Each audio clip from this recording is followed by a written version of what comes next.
Today is Monday, September 13th, 2021. Coming up on Roland Martin Unfiltered, breaking news out of Oklahoma. Well, the Pardon and Parole Board recommends commutation for death row inmate Julius Jones. Now it's up to Oklahoma Governor Kevin Stitt if Jones will be sentenced to something other than death. We'll talk with folks who've been fighting for his commutation. Many of you saw my appearance yesterday on ABC's This Week with George Stephanopoulos, where I challenged former New Jersey Governor Chris Christie on the role that he played in Donald Trump coming to power.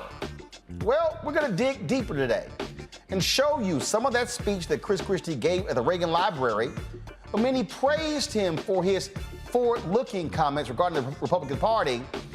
But no, I'm not done with Christie and why he and others need to apologize and be held accountable for their actions in supporting Donald Trump for the past 4 years. We'll also talk on the show with former Congressman Joe Walsh, a former Donald Trump supporter, acolyte, who now says every Republican who supported Trump should be apologizing for what they did. You do not want to miss this Chris Christie deconstruction. Rayshard Brooks was shot and killed in a Wendy's parking lot by a white Atlanta police officer on June 20. In June 2020, now his widow is suing the city of Atlanta, the two cops involved. A Georgia art teacher is caught on video asking her students when it would be appropriate for her to say the N-word. Now parents want her canned. In North Carolina, Governor Roy Cooper vetoes the anti-critical race theory bill initiated by Republicans in that state. And we'll talk with fitness expert Jim Jones about the best way to sculpt your body. Traditional diet, exercise, or is surgery the option for you? It is time to bring the funk on Roland Martin Unfiltered. Let's go. He's got it. Whatever the miss, he's on it. Whatever it is, he's got the scoop, the fact, the find. And when it breaks, he's right on time and it's rolling. Best believe he's knowing. Putting it down from sports to news to politics. With entertainment just for kicks, he's rolling. It's on go, roll, y'all. It's Roland Martin, rolling with Roland now. He's funk, he's fresh, he's real, the best, you know he's Roland Martin now.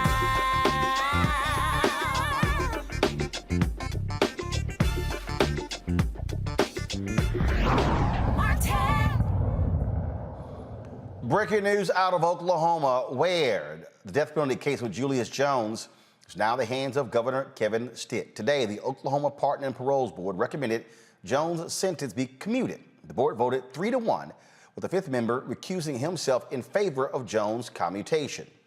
This is a story that has gotten lots of attention over the last several weeks as he was nearing an execution date. Joining us now is Reverend C.C. Jones Davis, Justice for Julius campaign director, and Julius' sister Antoinette. Glad to have both of you on the show. First and foremost, y'all were there in the room. Take us through exactly what happened as the board discussed this. How long were they there? How much time was actually spent discussing this commutation? So it started with the Howe family, and every party had up to 20 minutes. And then after the 20 minutes was up, then the Pardon and Parole Board would ask questions. And so there was no time limit on the questions asked. So after the Howe family, then the state presented their case for 20 minutes. And then after the state presented their case, there were a few questions asked by the Pardon and Parole Board. And then there was Julius's defense team. And after that, there were questions asked. And then after that, they took a 15-minute break. And then they came back and they brought down the rules of how things were going to go, how the victim's family, after the votes were counted, then the victim's family would leave first, and then we would leave second. Excuse me, the Pardon and Parole Board would leave first, and then the family would leave, and then Julius's defense team and members would leave. So after that, I will say after they voted 3-1, it still hadn't clicked in my mind. And so the very first thing that I thought was, I need to pray for their family, because they had to go back all the way over this. They had to go back and present their case. They had it was rehashed for them, so I know it was very hurtful. Yeah. So us getting that win, it was still like I still felt pain in that room. So this was a statement from the chair of the board, Adam Luck. I believe in death penalty cases there should be no doubt, and put simply, I have doubts in this case. I cannot ignore those doubts, especially when the stakes are life and death. Now, Julius has maintained his innocence after he was convicted of killing insurance executive Paul Howell in his driveway more than 20 years ago.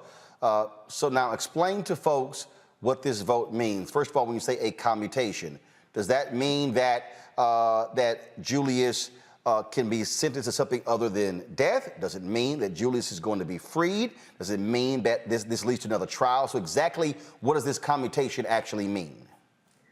Yeah, great question. So commutation simply means it changes your sentence from one sentence to another. And so, of course, we were asking for a commutation of time served. The board today voted to recommend life with the possibility of parole, which I believe Julius is already eligible for. And so that's still good news for us. It's still good news for Julius. And so what happens next is that this recommendation goes to Governor Stitt's desk. And there's not, as far as I know, there's not a set amount of time where a time frame for him to respond to this or sign off on this. But now he deliberates over the issues in the case, takes the recommendation of, hopefully takes the recommendation of his board and commutes Julius's sentence. But so this is, I guess, where it's confusing. So if you have the chair who says he has doubts in this case, okay, what did he have doubts about? Doubts as to whether Julius should be sentenced to death, or doubts as to whether Julius is actually guilty? Yeah, he had doubts about whether Julius was actually guilty. I don't think you could have sat in that room today and heard Julius's defense go through every detail of the case, of the issues, and not come away with doubts about Julius's innocence, Julius's guilt. And so I think they came to a conclusion in their own minds and hearts today, the same conclusion that the supporters we've had for quite a while now, as we've been fighting for Julius's life, that Julius Jones has been on death row for 22 years for a crime that Julius Jones did not commit. And I think his defense made that perfectly clear in that room today. And I understand that Mr. Luck had to put out a diplomatic statement, but anybody with eyes to see and ears to hear could have heard today that Julius is an innocent person. Now, the family did speak, the Howell family. One of the folks who spoke was the sister, Megan Toby, and she said, quote, "I know beyond a doubt Julius Jones murdered my brother." The governor does not have to follow the parole board's recommendation. He can follow it. He can amend it. He could, or he can simply ignore it. And so explain to the audience what's next. What's the next step? Is it waiting to see what the governor does? Yeah, the next step is to, turn our attention towards the governor's office and to try to talk to the governor's folks, if they will allow us, about why this case has been so important to us, why we feel like he should take the recommendation of his board. One of the things that the governor said when Julius's case was really starting to make national news was that he was listening to the people, and that he was going to deeply consider the recommendation of his board, and he was not going to act without the recommendation of his board. And so I have to trust that Governor Stitt is going to do what he said he was going to do, which was listen to the people and take the recommendation of his board. Listen, Oklahoma is a hard state, particularly when we're talking about an issue like the death penalty, when we're talking about issues of criminal justice reform in any way, right? It's a challenging state. But I am just believing that that we've come this far by faith, and we're gonna go the rest of the way. And obviously there's been so much attention that has been around this particular case. Did y'all get a chance to actually talk to Julius today, and what did he say? How does he feel? So I talked to him this morning at 7. He called at 7:01.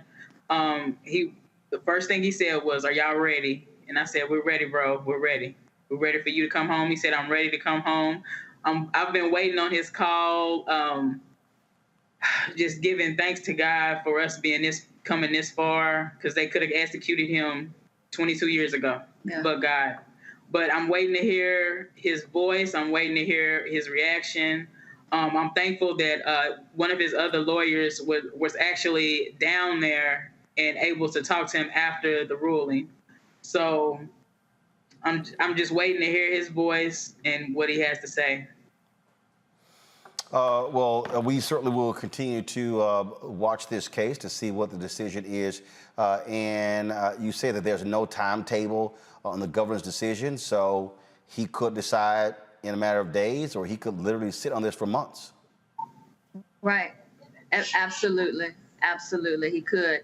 And so we're hoping that he decides quickly. Time is of essence. This man has spent 22 years in prison for a crime that he did not commit, and so it's time for him to come home. It's time for us to expedite this, get the man home, and let's all move on. All right then. We certainly appreciate both of you joining us to give us this information. Reverend CeEK Jones Davis, thanks a lot, as well as Antoinette Jones. Thanks a lot. Thank you for having us. All right, I want to bring in my panel right now to further talk about this. Joining us right now is Kila Bethea, communications strategist. Also, we're joined by Omokongo Davinga, professorial lecturer at the School of International Science at American University. Glad to have both of you here. Folks, the thing about these cases, first of all, Oklahoma, yes, very much a red state. Republican governor, Republican-led legislature. What's interesting is that this governor has actually been wanting the parole board to have broader powers when it comes to criminal justice reform in the state. Omokongo? Yeah, I think it's going to be interesting, because you see, one of the things I didn't know until you said it tonight was what was the family of Holmes saying. And so when you talk about what Stitt originally wanted, we have to realize that there are going to be people, MAGA folks, and all of these guys who are going to be fighting so hard for Justin to not be released that we have to make sure that we keep our voices up as well. Because I'll be very honest. I mean, what reason do we really have to trust him to do the right thing? What outside of actual real pressure? And so I think that right now, you've done such a great job of bringing this to so many people's attention, and we really have to make sure we keep up the fight, because you mentioned the comment about the parole board, but what is he going to do now? I mean, you look at DeSantis and all of these guys just doing everything to flex their muscle, to say that I got this, I'm in charge, I rule over whatever's going to happen in this state. And so it's got me nervous. I know that the family of Holmes is going to be just as active, and so we really have to speak up. I'm praying for the family, but we can't just pray. We got to pray and fight, because as the Reverend said, we're not done yet. The thing here, Kelly, is without the public pressure, we're not at this point. Let's just be honest. If you did not have the public pressure, if celebrities were not getting involved, you would not have the level of attention on this case. Absolutely. And that was one of the points that I was going to mention, mainly because there are so many people in prisons who have a very similar predicament as Julius Jones, such that we can't keep up with it all as the public unless it is in our face. So shout out to Kim Kardashian West and other celebrities who have put this at the forefront of our minds so that we know and can keep up with and keep track of this case. I'm sure that, like you said, the Howell family is adamant that Julius Jones committed this crime, but the evidence allegedly just simply does not show that. But I also have to remain empathetic in some regard, because at the end of the day, they still lost a loved one. And I keep that at the forefront of my mind as well. But at the same time, so did the family of Julius Jones for 20-something years, especially if he is proven innocent of these charges. We have to keep that in mind as well. I would only hope that I personally would feel more guilty as a family member of the Howell family if I were to find out that this man has been in jail for 20-something years for a crime he did not commit. So I would, even though, yes, this is painful, I would also keep an open mind in that it's very possible that he did not commit this crime. No one checked out his alibi. There's a lot of racial bias in Oklahoma. There are factors at play that simply go outside of the black and white facts of this case, being the murder itself. So to the Howell family, keep an open mind and make sure that you're on the right side of history when it comes to this matter.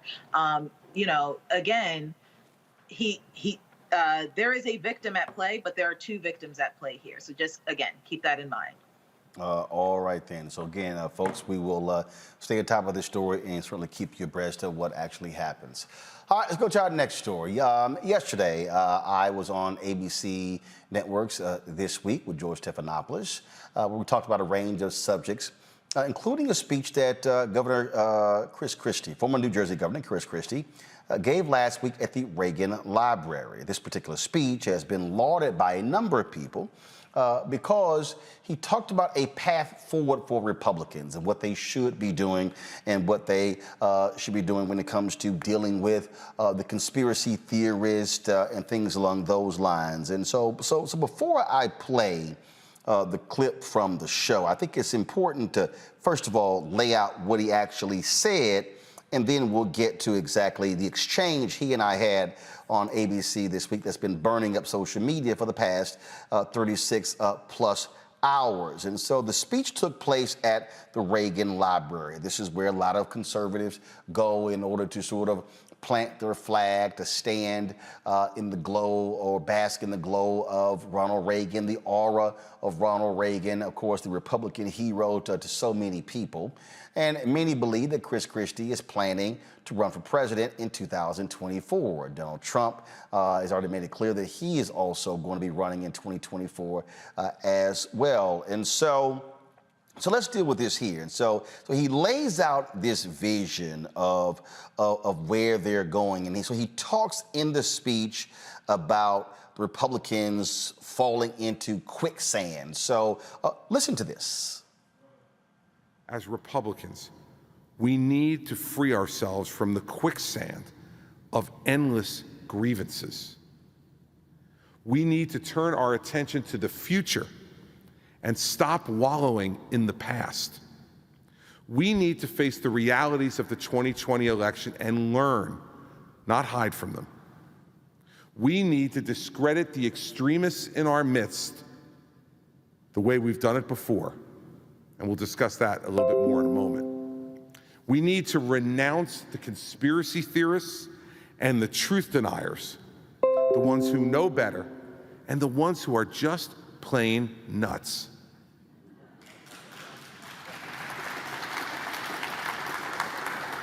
We need to give our supporters facts that will help them put all those fantasies to rest, so everyone can focus with clear minds on the issues that really matter. We need to quit wasting our time, our energy, and our credibility on claims that won't ever convince anyone of anything. We need to learn to win, both as Republicans and Americans again. Now, the only way to push back against policies we know are wrong is to focus on alternatives that the American people will see are right. Nothing else is going to win Congress back for Republicans in 2022 or the White House in 2024. Enough with the wishful thinking and the self-delusion. We are also so long and overdue to stop wallowing in the past. We need to be the party that embraces the truth, even when it's painful and unacceptable. grievances, and conspiracy theories always die hard. But they can only live in the darkness. Their days are numbered once the light of truth shines down on them.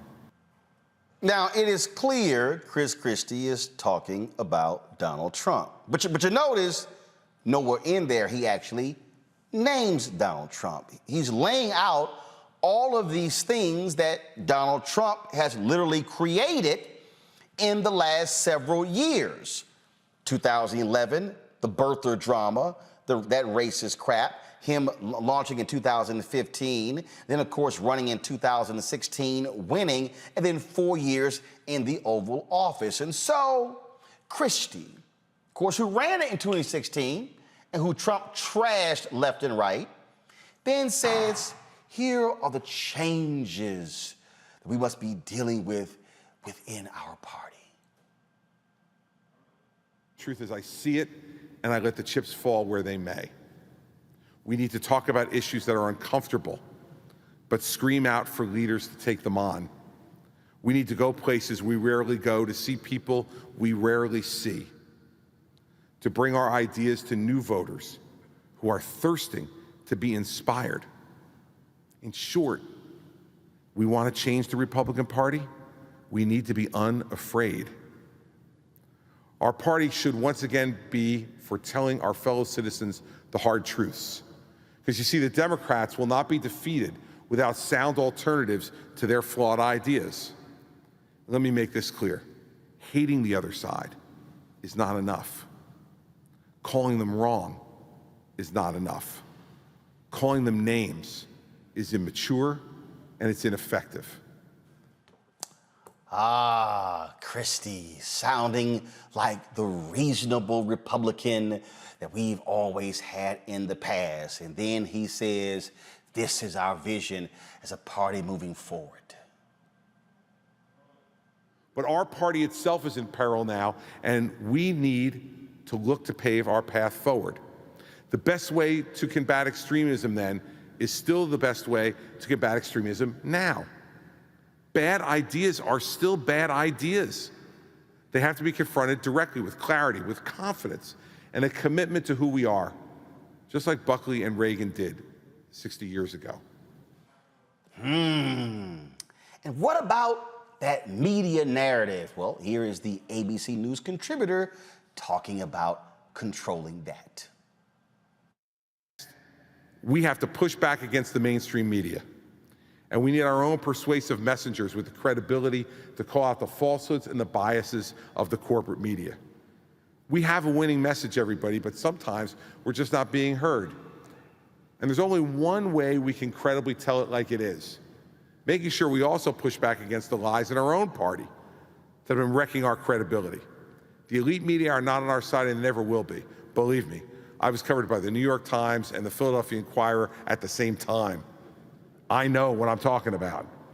Only if we tell the truth about everything, though, will our critique about the liberal media's bias be believed by the voters. If you don't lie about one thing but say, but believe me about this, you're not going to be believed. We need to be the party that questions and takes on the New York, Washington media power structure. We need to stand up for the American people who are working for a living every day, instead of those who just want to continue to dole out money in order to maintain power. Only if we tell the truth about everything. Y'all saw how he slid in there, that whole comment about the mainstream media. They'll never listen to us and we're not there enough. You do know the highest ranking cable network is Fox News. Chris Christie's literally being paid by Disney ABC. He's on ABC this week, every single week. It's a little hard to say we must tell the truth at all times, which brings us to yesterday. See, Christie gives this speech because Christie thought he was going to be lauded and praised for his tone, for the balance, addressing Trump without naming him and addressing the critics and the things that they do. And That's what he thought. So yesterday, George Stephanopoulos brought up the speech. And then he raised the point, which then led to Christie answering. Then I got my opportunity to weigh in. Chris Christie, he was referring, of course, to former President Trump, also went to a police station in New York yesterday, complained again about the rigged election. You gave a major speech at the Reagan Library this week where you said it was time to face the realities of the 2020 election, renounce the conspiracy theorists and the truth deniers. So you're on a collision course with former President Trump. No, I'm on a course to try to make sure that my party remains rather relevant in the political conversation in this country. Maybe it becomes. Aren't majority? You're seeing more and more Republicans are now saying they're buying in to the conspiracy theorists. In the end, I do think that it's moving in the other direction. I think it'll continue to move in the other direction. And what that speech was all about was to repeat what I said with you on election night. You know, at 2:30 a.m. on election night, when the president made the speech that he made, President Trump made the speech that he made, I said it was unfounded and that there was no evidence of anything like what he was talking about, and he needed to stop. And I've consistently said that since then. It's taken hold among Republicans. It's taken hold among some Republicans, George. But I think what you're seeing over the course of time as this continues to move past election night and the emotion of an election is that more and more people are saying that that's not true. And by the way, it's also incumbent upon all of us in the party who don't believe it's true to speak out. Because you're not going to convince everybody overnight. The same way we're having the conversation about vaccines, and you're not going to convince certain people of certain things. I can't tell you how many conversations I've had with friends of mine who are smart, good people who aren't vaccinated. So are you getting blowback? I mean, listen, a little bit, but much more praise than blowback for the speech. And so, but in the end, that's not why I gave the speech, to either get praise or worry about blowback. You say what you believe. That's what I try to do here every week when I'm on. And that's not why you gave the speech. That's exactly why you gave the speech, Chris. No one gives a speech like that, and you don't travel from New Jersey to go all the way to California to give a speech at the Reagan Library if that was not your intention. Then you also said I try to be truthful here every week on ABC. Well, first of all, either you try or you do. Continue. I said what I believed on Thursday night, and it's what I'm going to continue to believe. I just think for 4 years, we watch Republicans either be silent or be complicit in the building of the monster that is Trump. And even post-Trump, there are still Republicans who are bolstering him, supporting him. So I feel like too little, too late. The reality is real leadership is stepping up to the man at the time he was in the seat and saying that we won't budge. And there was none of that. And unfortunately, I don't know what the future of the Republican Party is. There's so many folks who are now swinging closely. We think about the 47 states that have legislation trying to keep people from voting based on the big lie that we know was not true. We think about January 6th and the insurrection that happened on the structure of democracy itself and democracy. And there are Republicans who don't want to have an investigation into that. So this Republican Party is way far gone. And unfortunately, too little, too late. George, hold on. I want to get another Republican perspective here from Sarah Isger. They're seeing debate there. Chris believes the party's over time moving in this direction. Yvette disagrees. I think that perhaps we will finally see what we didn't get to see in 2016, where there were 17 candidates, nobody dropped out so that you could have the one-on-one versus Donald Trump. Perhaps it looks like Donald Trump is going to run again. We're certainly told that by all of his advisors and by all accounts from him. If it is Chris Christie versus Donald Trump in the Republican primary, Republicans will have a choice.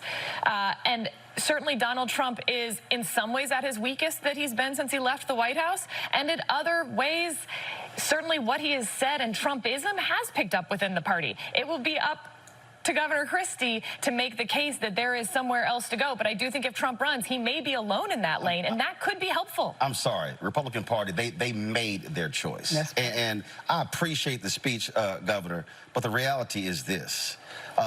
You have to admit Sarah, you have to admit the role that you played in putting the person in leadership who is driving conspiracy theories. It's one thing to condemn them after the fact, but you have to own up to the role that you played in putting the person in power. The time we both ran campaigns against No. Let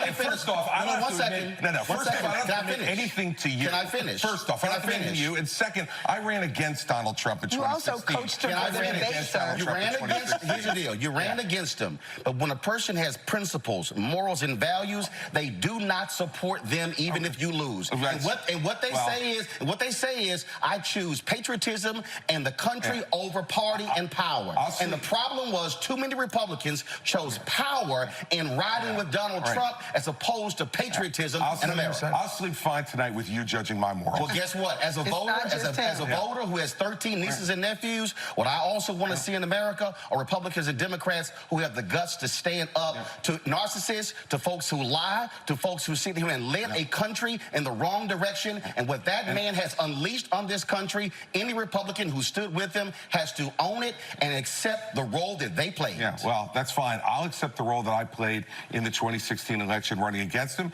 and I'll accept the role... Let him finish his point now. Let him finish his point. And I'll accept the role that I played in my belief that Hillary Clinton was not the right person to be president. We all get to make choices, Roland, in this democracy. I made my choice. I'm on record of my choice, and I'm not walking away from my choice. But it does not preclude me from being able to be critical when the person that I did support does things that I am against. And so this false choice that you're trying to set up, is that false? It's a false choice, and one that the American people are not going to buy either. Roland, let me just press one other point. Right now, I would argue that the fact that so many Americans can't buy into simple facts is probably the biggest existential threat we face to our democracy. So when somebody speaks up for that, isn't it something to be praised? Facts are critically important, but again, when you support someone who said fake news, when you were truthful and then push that, then when you have the networks and the conservative radio talk show hosts, that whole echo chamber driving that's the problem. I am a native of Texas who is still registered there, and I am dealing with Greg Abbott and Dan Patrick, who is consistently lying and making things up, and you're dealing with that. I'm dealing with people who are changing textbooks, well, here's the deal. I have a very basic principle since I've been a journalist. If you do good, I'll talk about you. If you do bad, I'll talk about you. At the end of the day, I'll talk about you. And somebody has to say what others are afraid to say. Sarah, you get the last word. If you want to persuade the half the country that voted for Donald Trump in 2016 to move to your side, then you've got to stop villainizing them. You've got to stop having these conversations where everyone who is not with you is against you. And when someone says that Donald Trump did something wrong, you may want to consider praising that and trying to use that to persuade the people who are not going to be persuaded by what that is going to have to be the last word. This debate could obviously continue. I'm sure it will. Oh, since my good friend George Stephanopoulos said it's got to be the last word. We're out of time. I got time. See, here's the thing that y'all have to understand.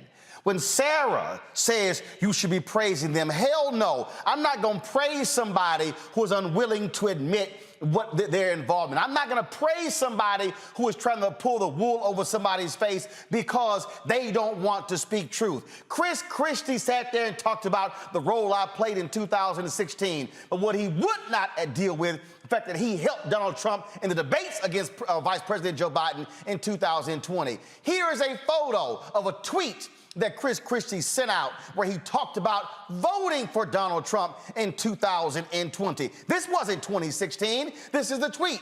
Two things to say this afternoon. First, I have now voted, and I voted for President Trump. Second, no matter where you are in public, please remember to wear your mask. This is the same man. He voted for a man who refused to tell people to wear masks at the White House, which led to Chris Christie getting COVID, which led to him being hospitalized. We talk about leadership, and you voted for a man who said, no, I'm not wearing a mask, would tell folks to take their mask off. You voted for a man who trashed people, who dogged people, and then led that insurrection. Yes, he led the insurrection on January 6th, and you still cape for him?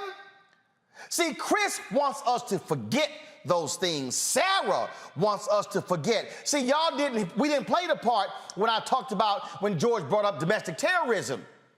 And I said white domestic terrorism, and I called out the Trump DOJ because when Sarah's boss, Jeff Sessions, was Attorney General, they pulled back on the resources to fight white domestic terrorism and shifted the money over to fighting Muslims and terrorism. Oh, excuse me if I've got CVS-sized receipts here. See, what I need y'all to understand, there's a game being played. Allison Farrah, Sean Spicer, Kellyanne Conway, and all of the folks who work for Trump, what they want you to do is to be cleaned up and dusted off, and they want to wash the funk of Donald Trump off of their bodies. They don't want you to know. They want to retell the story. And see, mainstream media is real good at this. That's why Newsmax has given Sean Spicer a show. That's why you see these folks trying to write books, and you see all of a sudden the stories being done. Oh, I was trying to be the voice of reason on the inside. You're seeing the secretary, the former press secretary, dropping her book and how she was critical of Melania and others. See, y'all gotta understand, game recognized game. And see, the reason I'm wearing this shirt, not the right kind of black, y'all remember when Soledad O'Brien said, an executive at CNN said that to her about me? Because see, I could have easily gone on and played the game of, oh no, I don't want to hurt Governor Christie's feelings, and I don't want to get too tough. First of all, that wasn't tough. Y'all have seen me go in on people. That was a scale on of 1 to 10, that was a 4. But what you have to understand is what's really going on here. See, they want to wash themselves. See, he was at the Reagan Library. Go watch that docuseries on Showtime. I know a lot of conservatives, Republicans love Ronald Reagan, but you're going to understand what Ronald Reagan was saying in the 60s and the 70s. So he opened his campaign, the same place where those 3 civil rights workers were found murdered in Mississippi, gave a speech on states' rights. He knew what he was doing. He knew what he was saying. But see, we're so good at, no, we don't want to talk about that sort of stuff. No, we're going to talk about it. And see, Chris Christie has refused to own up to what he did. He has refused to own up to the advice that he gave Donald Trump. He has refused to actually say what he did. He played a role because Chris Christie had an option. He could have not endorsed Donald Trump. He could have not campaigned for Donald Trump. He could have not advised Donald Trump. He could have said, I'm taking a pass. But why did he do it? For the same reason the rest of them did it. Power, party. Read the New Yorker. James Baker lauded as this distinguished gentleman and diplomat, former chief of staff and secretary of state, where he said, doesn't matter, I'm bothered by some of the things Trump did, but I will always vote for the Republican. Well, James Baker, the so-called distinguished gentleman and diplomat, is saying does not matter how despicable and evil and nasty and callous the person is, as long as there's an R in front of his name, I will support them. But no, I'm sorry. When your mama and daddy has taught you values and principles and morals, you say, I can't stand with you if you simply violate those principles. And that, folks, is Chris Christie. And that, folks, are so many other Republicans. And what they want the free pass. They want us not to bring those things up. You saw how quickly he was triggered. You saw how he interrupted because he couldn't handle somebody sitting in his presence and challenging him to his space. Well, Chris, I saw this ad today that was put out by the folks with Act Blue that lays out how folks like you and Lindsey Graham and Ted Cruz and Nikki Haley, all of y'all, what y'all really said about Donald Trump before he got the nomination. And if y'all want to see some hypocrites, watch this. I want to talk to the Trump supporters for a minute. I don't know who you are, and I don't know why you like this guy. Whatever he does, he accuses everyone else of doing. The man cannot tell the truth, but he combines it with being a narcissist. A narcissist at a level I don't think this country's ever seen. And my concern is that he would grab up that power and really treat the country as sort of his little bully fiefdom. Donald Trump is everything I taught my children not to do in kindergarten. He's been exploiting working Americans for 40 years. He's a race-baiting, xenophobic, religious bigot. He says he's for the little guy, but he's actually built a lot of his businesses on the backs of the little guy. You know, Donald Trump the other day said that, it, quote, if he tells a soldier to commit a war crime, the soldier will just go do it. And I don't think Donald Trump has even read the Constitution, knows what's in the Constitution. A toxic mix of demagoguery and mean-spiritedness and nonsense. I just cannot support Donald Trump. Donald Trump is a delusional narcissist and an orange-faced windbag. Donald Trump is a con artist. He doesn't know the difference between truth and lies. He lies practically every word that comes out of his mouth. I think he's a kook. I think he's crazy. I think he's unfit for office.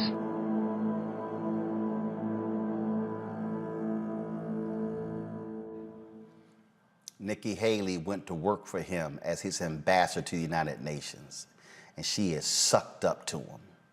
Who's carried more of his water in the U.S. Senate? Lindsey Graham, Ted Cruz, Marco Rubio, and Rand Paul. Folks, there are so many other videos out there, that we could play. I came across this tweet today, and I'll be honest, somebody who I never thought I would have on this show because of a lot of his past comments. Former Congressman Joe Walsh of Illinois, Mediaite posted a clip of my segment on ABC this week. And Joe Walsh tweeted this: spot on, Roland Martin. Every one of us Republicans, former Republicans, moderate Republicans, and conservative Republicans must publicly acknowledge and apologize for helping to put that unfit madman in the White House. Every single one of us. Chris Christie and most never will. Joining us right now on Roland Martin Unfiltered and the Black Star Network is former Congressman Joe Walsh.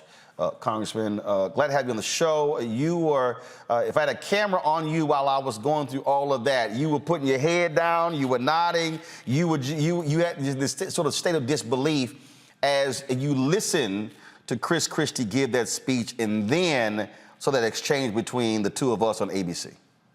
Hey, Roland, I am so, by the way, it's an honor to be with you. I am so freaking pissed off right now, but I want to start by saying thank you. I mean it, man. Thank you for what you did yesterday on ABC, calling out Chris Christie. My God, Roland, all of them know who Donald Trump is, and none of them have said anything. I'm listening to Christie at the Reagan Library. It's infuriating. We need to do this. We need to do that. What they need to do is call out him by name.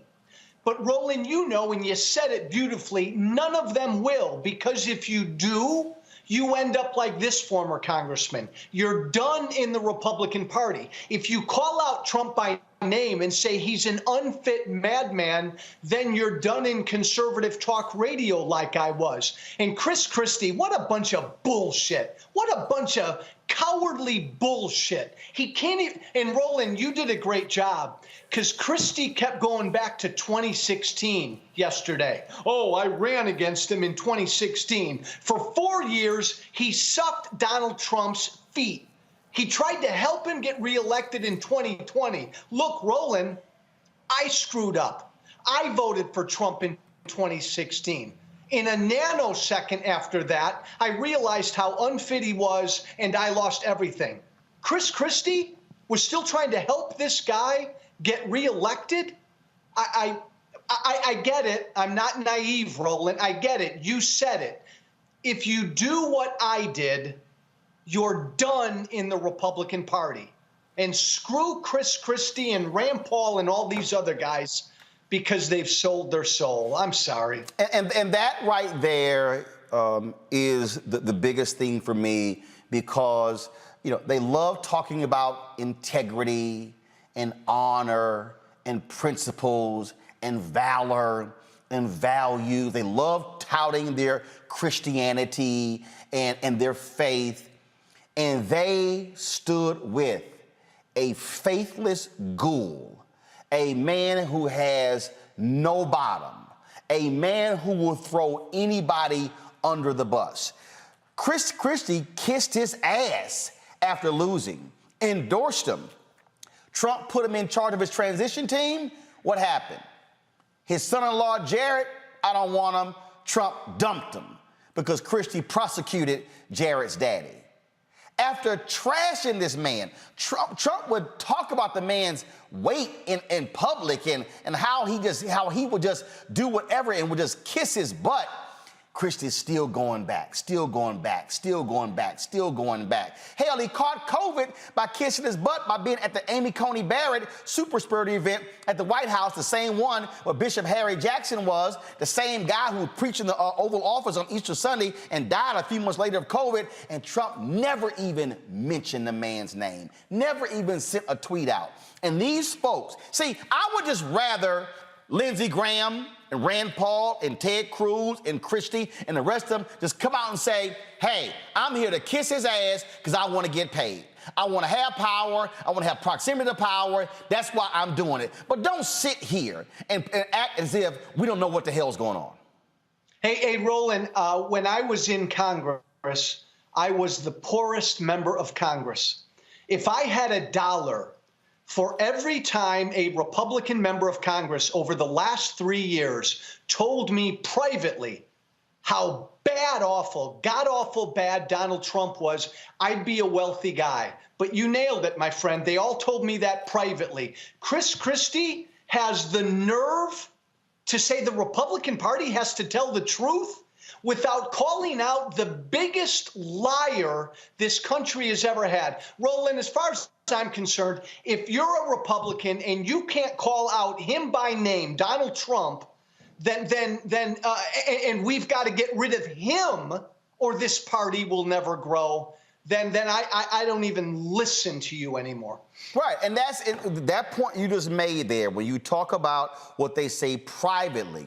Look, yeah. I can tell you, I know of people who overheard conversations that Rudy Giuliani and Lindsey Graham have had, who were sitting right there, and they were ridiculing him. They were making fun of him. They know he's stupid. They know he can't read. They know he's an ignoramus, but they know, oh, he had the power? Boom, we're gonna suck up to him. That's the only reason. And Roland, they know he's bad for the Republican Party. More importantly, they know deep down he's bad for this country. My God, some of them have told me privately what I've said publicly about Trump. He's a treasonous guy. He's disloyal to America. Roland, they know that. My God, and they don't say it publicly.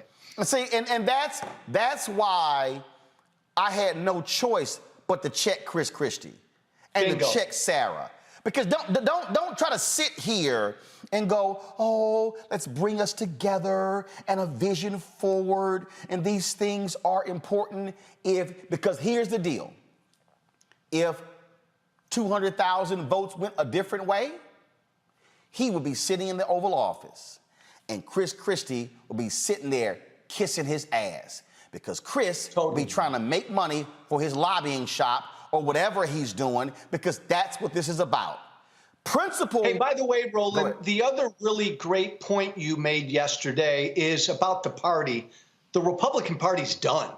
And Christie knows that. It's Trump's party. Stick a fork in them. They're done. He's running, and if he wants to run, Roland, and I think he will, no Republican's going to challenge him. Chris, there's not going to be a choice between Trump and Christie. Give me a freaking break. Well, you've already heard Nikki Haley. You've already heard Nikki Haley say, well, if he runs, I'm not running. And here's the crazy thing. Trump has exposed how much of a fraud she is. He's like, oh, she talks about me bad one day, and the next day she walks it back, and then she criticizes me. Even he knows she's a fraud. Hey, I respect the hell out of you because you speak your mind, even if it cost you TV gigs. I spoke my mind 3.5, 4 years ago, and it cost me everything. Lindsey Graham, Cruz, Christie, they all suck up at the altar of the king, and they're not going to change, Roland, because you nailed it. It's all about power. Right, and that's just, and we got to call it what it is, and now this whole polishing act of no, that wasn't us. We were not one of those people. No, you were, and you wanted it to continue, and that is the problem.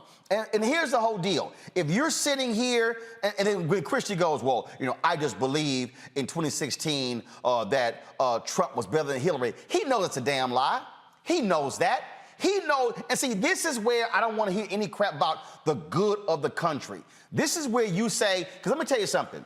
I go back to Jackie Robinson. Jackie Robinson was a black Republican. Jackie Robinson supported Nixon over Kennedy. And Jackie Robinson was angry because Nixon was not doing more to speak up to try to reach African Americans. Then in 1964, when you had Senator Barry Goldwater, who ran and opposed the Civil Rights Act, it was Republican Jackie Robinson who said there is no way in hell I'm supporting that man and actively campaigned against him. And that's what you do. When you say that person is simply not good for the country, damn my party label, and I cannot support it, I've got to fight against it. That's what Jackie Robinson did. Bingo, Roland. I have stood on the public square for 3.5, 4 years, publicly apologizing to the country because I helped create Donald Trump.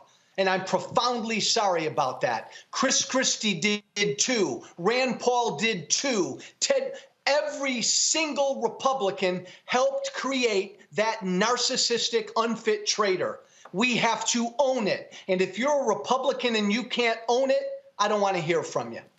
So when we talk about this whole path forward, and look, you have a number of folks in the Lincoln Project. They've got their issues with John Weaver and what he did and what they knew, and they're going through all of that. That should actually happen. Sherry Jacobus, I spent a lot of time with her on CNN, and she's talked about she's fighting cancer, but she talked about how the Trump people went after her and, yes, destroyed her life as well. And that's the thing right there.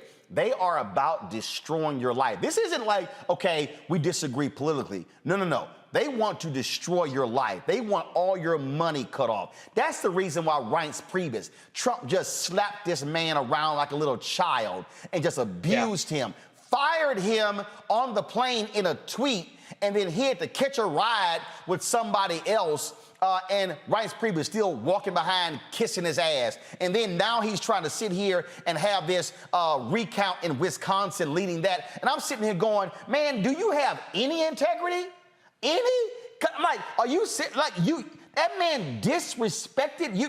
Ted Cruz, the man called your wife ugly. Yeah, the man called your wife ugly. No, you're right, man. But then there are all these other Republicans who just kept their mouths shut for 4 years. What has Paul Ryan ever said? John Boehner, my former speaker, wrote a book and came out and said how bad Trump was. He still voted for Trump in 2020. They kept their mouths shut. And that to me right there is the fundamental problem. Because you know what? Look, I got a problem with a lot of Democrats who said, I just can't vote for Hillary Clinton. You know what? They didn't. And she lost. Yeah. She lost. Had those Democrats who did not like her said, I got to put that aside and vote for her, I personally think they screwed up, because what they didn't do was what Republicans actually did. Republicans said it's about power. But the issue for me was this here. The issue for me between Hillary and Donald Trump, and I said, we knew how bad this man was. We knew how pathetic this man was. Black women absolutely knew how awful this man was. And I said, if the country listened to black folks and not voted for Donald Trump, we would never gotten those 4 years. But what this man has unleashed in that to me, Joe, is why I was even more offended. I'm looking at Chris Christie going, how dare you stand there and talk about the conspiracy theorists and how we can't listen to him when you supported him and the man was throwing out conspiracy theories the day he walked into the Oval Office. That wasn't brand new because he lost to Biden. Christie empowered that. He empowered that. I think we may have, did we lose Joe's signal? It may have frozen. Okay, y'all let me know when we get Joe back. I want to pull up Omakongo and Kelly. And that to me, Omakongo, is just, and again, I went real easy on Christie yesterday. But to sit there and go, dude, don't try to act like you all pious and now you want to look forward when you wanted this for 4 more years. Mm-hmm. Oh, absolutely. And like you said, you were like level 4 out of, we've seen the 10, you know what I'm saying? Look, it's ridiculous because one of the things we also didn't mention that just in May of this year, Christie told Sean Hannity that he would give Trump an A on his presidency. And then you all are coming off of your panel just the day after what Trump pulled during the 9/11 when he ceremonies, when he made it all about himself. Went to the police and talked about, you know, stupidity like, oh, I know we can't say back to blue anymore or whatever, and hinted about running. This man has always been about himself, and Chris Christie needs to be on the spot, put on the spot every single day. You've been talking about principles this entire time. You know, my mom, she's watching. Hey, Mom, she always talks about the importance of standing on your principles. And just like you said with those Democrats who said, yeah, I didn't like her, I'm not voting for her, these guys, Republicans, have no spine. Let's also add the fact that with Ted Cruz, that Trump accused him of being involved in the assassination of Kennedy. His dad. And so, his dad, right, his dad. And so, yes, Christie cannot get it passed. And the fact of the matter is the fact that we have this time to be able to do that when some of these other networks are only going to give it about 1.5 minutes. We need to do this every single day. And that's why I'm just glad that you're on the air making it happen. Kelly, at the end of the day, it is about being honest. Let me tell you how I roll. If I don't like your ass, I don't like you. And when I say I don't like you, I don't speak to you. We could be sitting at a table of 10 people. I'll speak to the 9 people and ignore your ass. I don't play that. So I don't know how these people can go home every single night and look themselves in the mirror and suck up to this man knowing how awful he is. I don't either. And for me, what Chris Christie did was actually what I was this is what I'm expecting more Republicans to do as the years go by, in that they are basically perpetuating this revisionist history and more or less, for lack of a better term, band-aiding the tragedy that is the Donald Trump presidency. I mean, where were these Republicans on January 6th? Where were these Republicans on June 1st of 2020 when, you know, Donald Trump literally made way for him to just stand outside of a church to hold up a Bible? No sermon, no anything. Literally had people beat and tear gassed for a photo opportunity. Where were Republicans for that? Where were Republicans for October 6th of 2020 when he basically became a bioweapon and stood outside on the balcony of the White House to remove his mask after he was just hospitalized for COVID? This man is a monster. And for 4 years and counting now, they have been supporting a monster for the sake of party. And it is unfortunate that the roles weren't reversed as far as the Republicans versus the Democrats and how they treated 2020, meaning instead of Republicans saying, do not vote for this man, like Democrats said, do not vote for Hillary. Instead of doing that, they united together for the sake of party as opposed to country. And ironically, the Democrats disbanded in the name of country instead of party. So that's what I mean by the roles being reversed. But what Chris Christie did today, or, you know, last week, is really just lie by omission, meaning he is saying what, you know, we should be hearing, but he doesn't really mean it.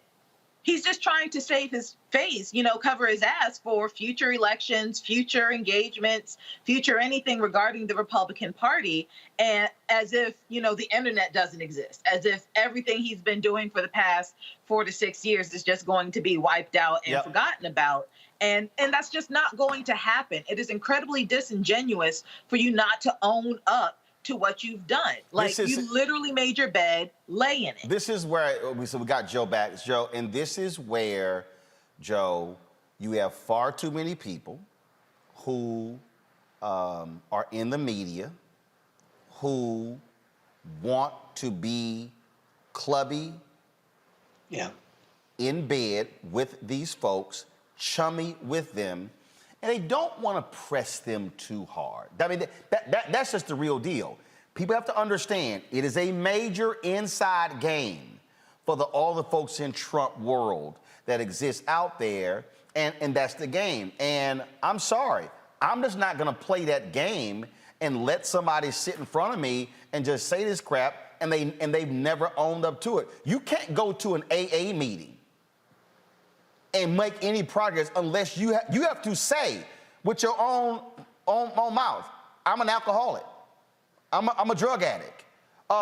You can't look. I'm born and raised Catholic. You can't walk in confession and not say, "Forgive me, Father, for I have sinned." In fact, these same Christians are the ones who say you've got to profess with your mouth that Jesus Christ is your Lord and Savior. These folks want to say, "Oh no, I wasn't with that. I wasn't done with any of that. No, I was privately advising him against it." Yeah, but you watched it and then you said nothing. And Roland, and by the way, your guest beautifully said it. Trump is a monster. He's a treasonous monster. And please don't take what I'm about to say wrong. I almost have more respect for nuts like Matt Gaetz and Marjorie Taylor Greene, Lauren Boebert, who really believe Trump's bullshit, than I do Chris Christie. Chris Christie knows that Donald Trump is a lying, treasonous monster. I have less respect for Christie and Lindsey Graham and Cruz because they know the truth. Marjorie Taylor Greene's an idiot. She believes it. These guys know the truth about Trump, but for power, they won't call him out. Well, it is important to own up to it. I mean, you talked about that and what it has cost you, and in Republican circles, you are absolutely persona non grata. You've talked about losing the radio show because your radio show was on how many stations? About a couple hundred stations, lost them all. But you know what, Roland? Because you can't be anti-Trump in conservative talk radio. Here's the other thing, though. You have to apologize sincerely. Right. And I've spent 3.5 years apologizing. Yeah, because before, let's be clear. Before, I mean, you said some stuff in the past about Michelle Obama and other folks, and you were a flamethrower on the right, and Fox News loved you, and every time you put something out there, and you had to own up to the role that you played in creating and fostering the environment that allowed a Trump to come onto the scene and grab it and then take hold and become president. Hey, Roland, I helped create that. You agree with me, I think. The GOP base has been radicalized. Oh, absolutely. What President George W. Bush said on Saturday, he was talking about the Republican Party in terms of the similarities between the radical, I call them domestic terrorists in the United States, and the folks who attacked us on 9/11 in terms of what their goal was. He didn't name Trump, he didn't name party, but everybody knew exactly who he was talking about. And all of us Republicans and people like me, Roland, we helped radicalize the base so that when Trump came along in 2016, the demagogue he was, they were primed for him.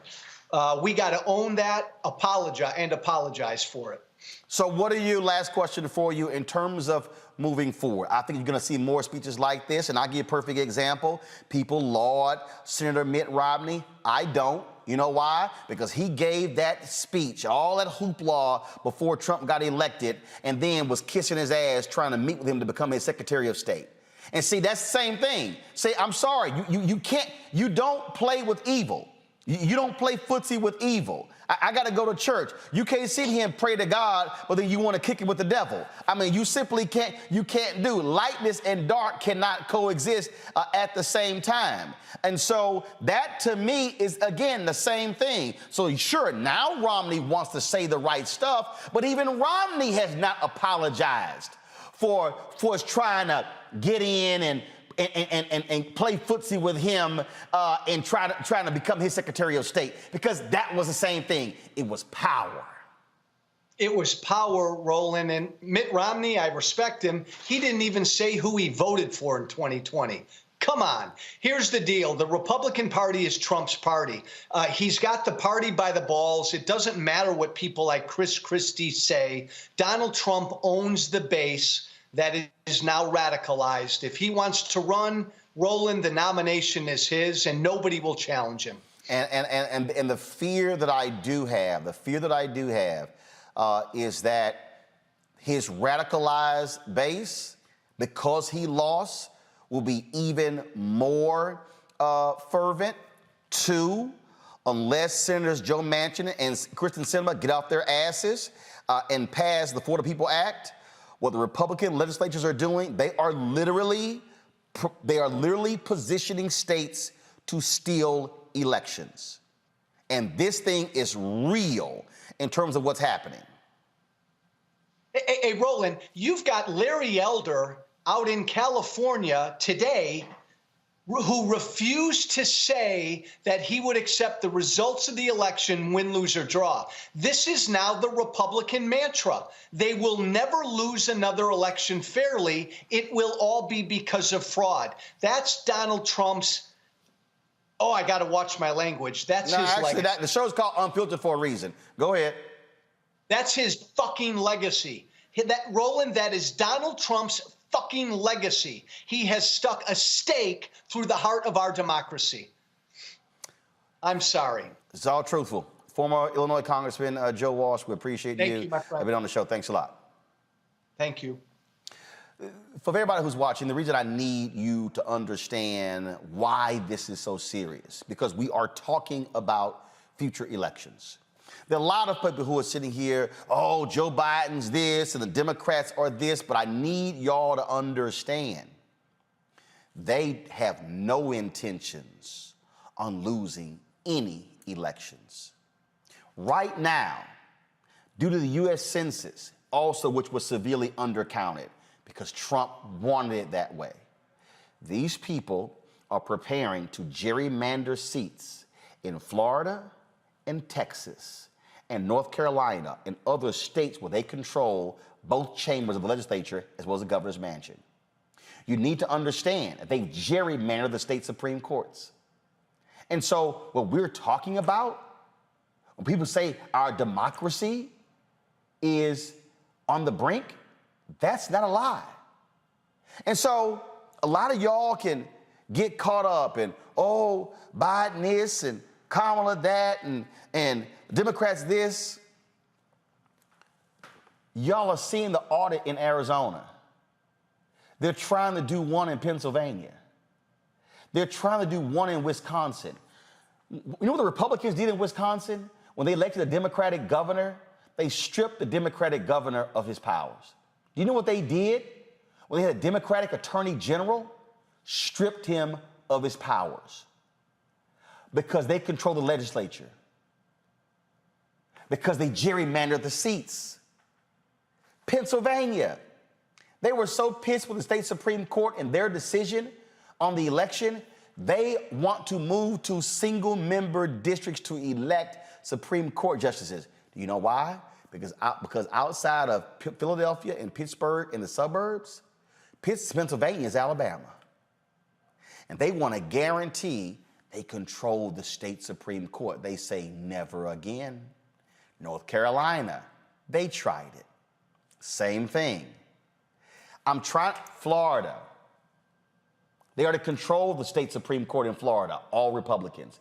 Texas State Supreme Court, all Republicans. Louisiana, they control the Louisiana Supreme Court. Mississippi Supreme Court. Alabama Supreme Court. Arkansas Supreme Court. Y'all need to understand what is going on. This thing is bigger than me taking it to Chris Christie. You need to understand what the strategy is. I need you to listen to me clearly. You need to understand what the strategy is. Because folks, they are meeting right now. Listen to what I'm trying to tell you. The Federalist Society is meeting to figure out how can we get 9 conservative Supreme Court justices. They are plotting to figure out how can we further pack the appeals court. Donald Trump appointed 25% of the federal judiciary. I just need y'all to understand what's going on here. While a lot of y'all are caught up in these games of who's perfect and who's saying the right thing and who's doing the right thing and they're not doing everything I want, the other side is sitting here saying, we want to control it all. We want to run it all.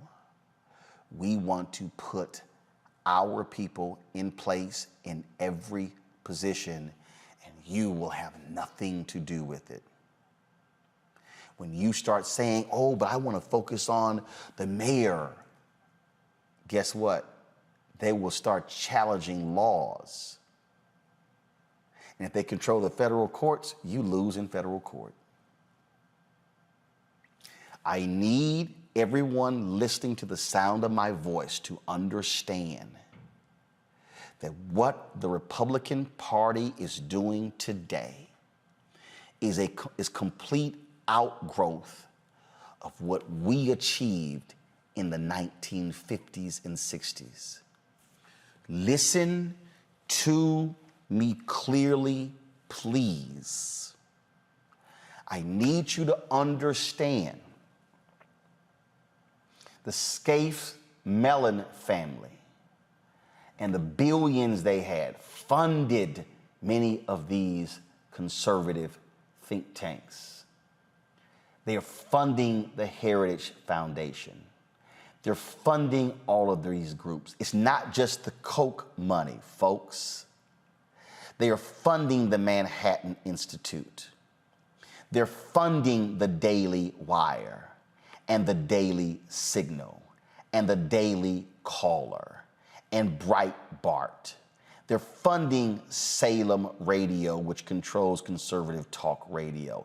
They are funding all of these things. They are funding all of these. They fund Media Research Center also, which has Newsbusters, a right-wing group that actually put out a clip. They thought it was going to fire their base up. That clip has been seen nearly 1 million times on Twitter of my segment, and it really caused other people to respond. Y'all don't fully understand what's at play here. Democratic billionaires don't understand. Don't y'all know they are hoping George Soros would just die? Because they can't stand that a billionaire progressive is using his money to fight them. Y'all, yesterday was way bigger than Chris Christie. And I'm telling you, I know Chris Christie, his buns were hot. Because he thought he was gonna get,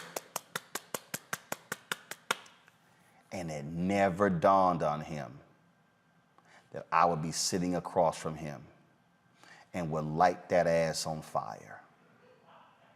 And I will do it every single time. Oh, I'll be respectful. I'll be truthful. But I am not going to sit idly by and watch what these folks are doing.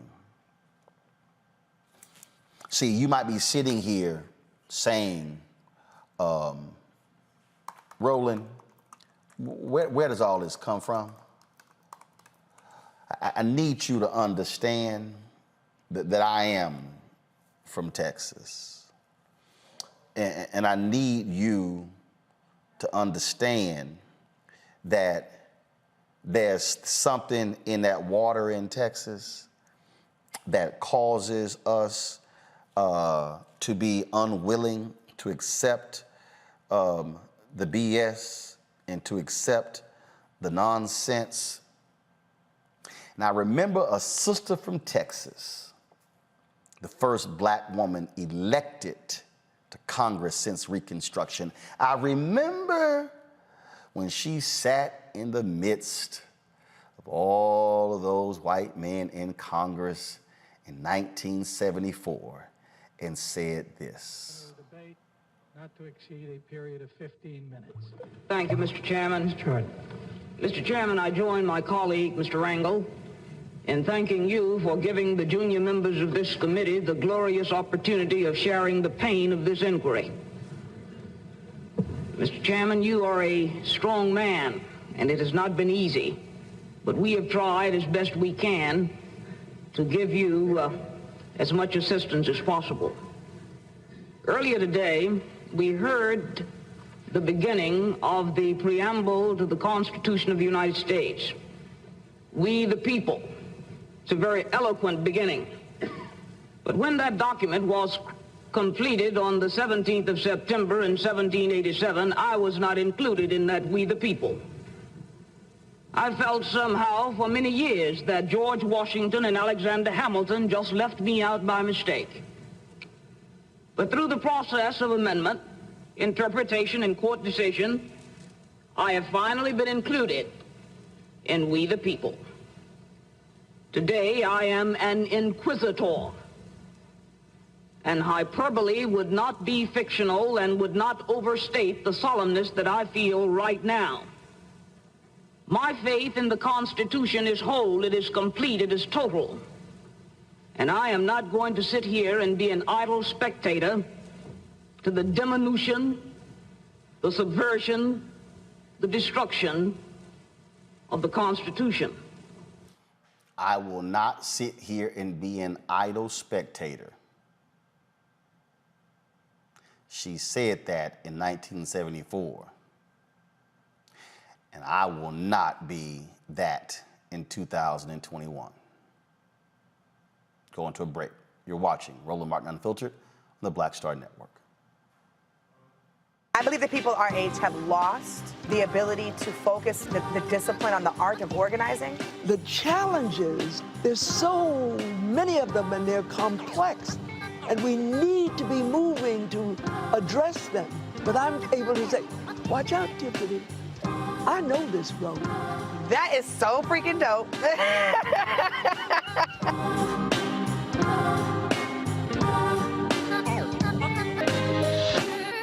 Floyd's death hopefully put another nail in the coffin of racism. You talk about awakening America. It led to a historic summer of protest. I hope our younger generation don't ever forget that nonviolence is soul force. Priceless.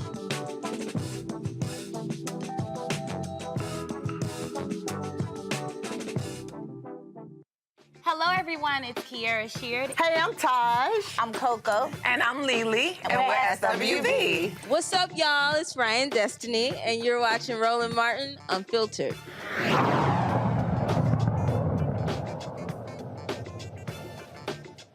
Well, folks, cringing testimony seems not to end on day 16 of the R. Kelly trial. Today, a former dancer testified that she walked in on R. Kelly performing oral sex on an underage Aaliyah. The dancer claims she attempted to perform a prank on Kelly when she caught the two entertainers engaged in sexual acts. On Friday, one of Kelly's former employees said the R&B star reprimanded her after one of his girlfriends escaped. Diana Copeland, the singer's assistant from 2004 to 2018, testified that Kelly was upset with her for allowing a woman identified as Anna to escape his Georgia home after an argument. The trial will continue tomorrow. Let's go to my panel. Kelly, I mean, it's sort of like day after day after day with the testimony that we're hearing. And of course, you still got these people who hit me talking about, oh, free R. Kelly, I'm wrong, I'm not giving his side of the trial. But prosecutors are it's just like a relentless number of people. And again, having a former employee testify is all about bad acts. Has been critically important to the prosecutors' frankly, strategy. No, absolutely. My biggest issue with this trial is, frankly, how long it's taken for us to get to this moment. And I think that's the frustration of a lot of people out there who have either been part of the Mute R. Kelly movement or simply just believed the young Black women in the first place almost 20 years ago or over 20 years ago at this point. It is incredibly disheartening and really just angering to me how we still have supporters of R. Kelly right now, how we are listening to testimony, reading testimony, we have documentaries on the fact, we have sometimes coming from his own mouth that he has an attraction to, underage girls, and yet it's almost as if people just do not care. And for 20 plus years, people did not care. And finally, we are at the point where we care, in that this case is finally in trial and he's being prosecuted. For those who are still part of the R. Kelly team, I don't ever want to hear, protect Black women coming out of your mouth, like, ever again. Because at this point, it's clear that not only are you a hypocrite, you're a liar, because this entire case is about protecting Black women and upholding the law in regards to Black women and Black girls. And here you are supporting a man who not only doesn't care about either category of demographic, but also would still be doing it if it were not for the people over the course of over 20 years trying to bring this man to justice. So I really hope he gets what he deserves. He needs to stay in jail. He needs to be up under the jail. If the death penalty were part of this jurisdiction, I'd say he get that too, because what he has done has been absolutely disgusting. But for the culture of music, it is incredibly sad how an entire body of work of not just his, but artists who have worked with him now, frankly, have to die and never be played again, or at least not nearly at the level that it used to be, because one man decided to be disgusting. Omokongo? When I was reading the articles today, one of the things that really bothered me when I see these people coming out and testifying is they should be on trial with him, because they are accomplices. You said that the one assistant, 14 years. Maybe you could talk about, well, I didn't really know what was going on. It was a year, I was there 6 months. We're talking about 14 years. There are so many people who aided and abetted what was happening, and they need to be on charges as well. If these girls were white women, there wouldn't have been one victim without this man going to jail. And it's really sad that we continually, I'm thinking about people like Sparkle as well, how we can continually diminish and try to destroy the voices of Black women who are speaking up. Because at the end of the day, the only reason R. Kelly can do this for so long was because he saw these women and young girls as expendable. We're talking about, Uber's coming and he's saying, oh no, it only has to be a female driver. The woman on stand is saying, using terms like escape. At the end of the day, as it was just said, yes, he needs to go away for a very long time. He is not the only one. And when are we came out of, we can go to BBD, Backstage, Rage, all of that. We came out of a culture where the music talked a lot about these things. And maybe we didn't really know and understand back then what was inappropriate, but we sure as hell know what's inappropriate right now. And R. Kelly needs to be the prime example made, and we need to start looking at it all. But this man and his accomplices need to be in prison, period, bottom line. Again, the trial is going to continue, and we'll certainly see what happens next. All right, folks, y'all know what time it is.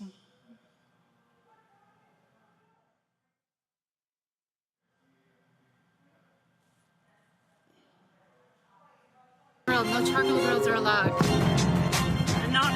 I'm white. I got you, Pearl. Yeah, illegally selling water without a permit On my property. Whoa! Hey! You don't live here. I'm uncomfortable. Well, let's go to Georgia, where parents are calling for a teacher there to be fired after she says the N-word in a viral video. Watch this. Girl, say I date a black guy. Okay. Then I can say nigga. No, because I got a nigga. I have missed that. Play it again. Girl, say I date a black guy. Okay. Then I can say nigga. No, because I got a nigga. Alexandria Boynton, an Alcovey High School art teacher, sitting on the desk discussing when it's okay to use the N-word. 2 years ago, Boynton was named Teacher of the Year. Now students and parents are calling for her job. The art instructor is currently on administrative leave. She says in the video that if she starts dating a black guy, she can say nigga.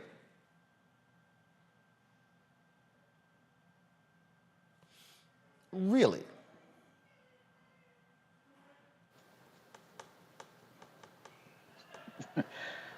Yo, homegirl was just, you could tell this is part of her daily vocabulary because she was just all too comfortable, just the way she just put it out there like that. And so, look, people have all of these debates and conversations. I was just talking about it at my students at American Today in class.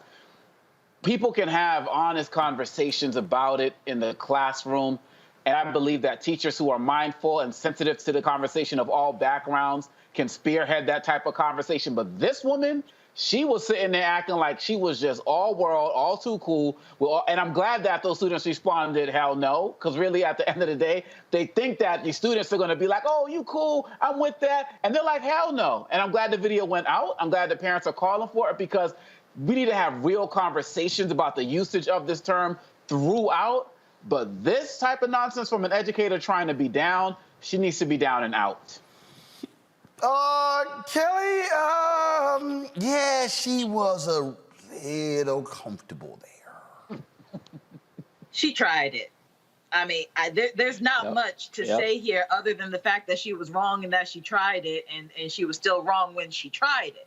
At no point should you even, any profanity in the school should be, banned. I don't know how schools are set up, but when I was in school, profanity in any regard was prohibited by students and especially teachers. So the fact that she was a faculty member at this school and still said it, regardless of what the word is, I'm just trying to get to the basics for the moment. The fact that she used profanity in school towards students in reference to herself in a personal manner, which also should not be talked about on school grounds. There's just levels of inappropriateness here that needs to be addressed. N-word notwithstanding. Again, she was way too comfortable with that word, but just from an administrative perspective and just getting to the point, she was wrong just from being a faculty member. And I don't know whether it was because she was an art teacher and she thought, she has license because it's more creative space and more liberal. But again, you tried it and you failed. And as far as administrative leave, she needs to go because it was just unprofessional to do that at all. Yep. Well, there's another. Oh boy. No charcoal grills are allowed. I'm white. I got you, Pearl. Yeah, illegally selling water without a permit On my property. Whoa! Hey! You don't live here. I'm uncomfortable. So let's go to Nebraska, where this woman's in the grocery store and she's a little upset. She's like, I'm not wearing my mask. I have allergies. And then she does this. That's a, excuse me? Excuse me. I'm coming through. You're so cute. She's coughing on me. She's coughing on me. No, yes. look at you guys. You're so cute. You're such a Karen. Okay, whatever. You're such sheep. Why don't you have a mask on? Because I don't need to have one on. I'm not sick, and neither are you. Okay, but you don't have to be coughing at me. You don't know who's sick or not. It's my allergies. You I don't have know allergies. who's sick or not by looking at somebody. Yeah. And so 2 years ago, before anybody started talking about COVID, you were okay with that, though, going out not knowing you were sick, right? You don't know anything about my health. I don't. Yeah, she's coughing on me. I have my allergies. And she got all freaked out because I'm coughing. No, she don't. No, she's coughing. How do you know? You don't know, and she just said, I don't know anything about her health. You don't know anything about my health. Maybe I have a medical release. I don't need to wear a mask. Okay, fine. Why don't you have a mask on? Because I don't need to have one on. I'm not sick, and neither are you. You don't know who's sick or not. I have allergies. Oh, yeah. And so 2 years ago, before anybody started talking. Well, it did not take long to find out who she was. Y'all know Twitter don't play. Her name is Janine Hoskovec, and people found out that she works for the company SAP. Let me take that back. Coughing Karen used to work for SAP.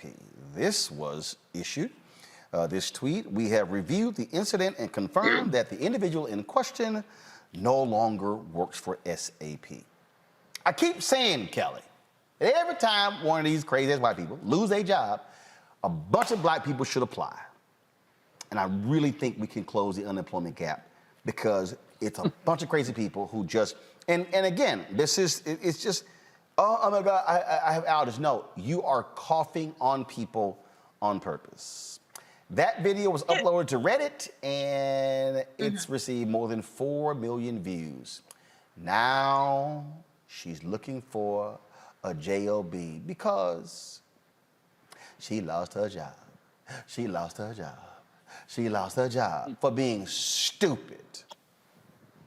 She was absolutely stupid. For me, even if we weren't in the age of COVID, what she did was unsanitary and straight wrong in any grocery store, any setting. But the fact that we are in the middle of a global pandemic, as far as I'm concerned, she's a bioweapon and she should have gotten tackled by anybody within her vicinity. Because at this point, there is no excuse for the stupidity, for the naivete. There is no naivete as far as I'm concerned. This was dumb, and this was callous, and this was insidious. This was just mean for her to do something like that. And again, we're in a pandemic.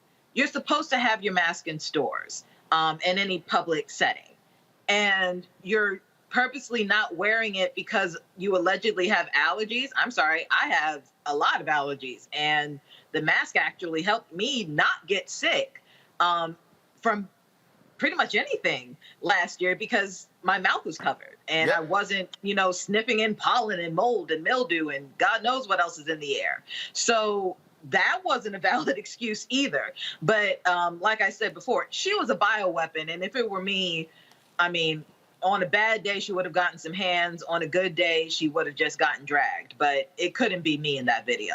Absolutely. The thing for me, Emma Congo, is these people are so, okay, fine, you don't want to wear a mask. Walk around the damn store, mind your business. When you start coughing on other people, we've seen this happen in other cases, and folks were fired. And I have absolutely no mercy whatsoever for any of these people. Not one of them. Oh, no. Not at all. Look, that's assault, man. I remember when the pandemic first started, and there was that in Ohio, that bus driver who was talking about this lady getting on and coughing and not caring. Then he died a few days later. She's doing that intentionally. And as Kelly was saying, I'm surprised that more and more people are not reacting physically to these guys, but at the end of the day, it's the pandemic. You don't want to get close to these guys, and we don't want to see the violence, but we definitely need to be seeing these consequences. And so I'm glad that SAP did that, and now her face is going to be out there, her name is going to be out there. And just like you in the first segment, we're talking about calling attention to what Christie and all of these guys are doing. We can't let people forget the ignorance of these people. So the videos got to be retweeted. They got to go viral, because we're going to be running into these guys in the next grocery store.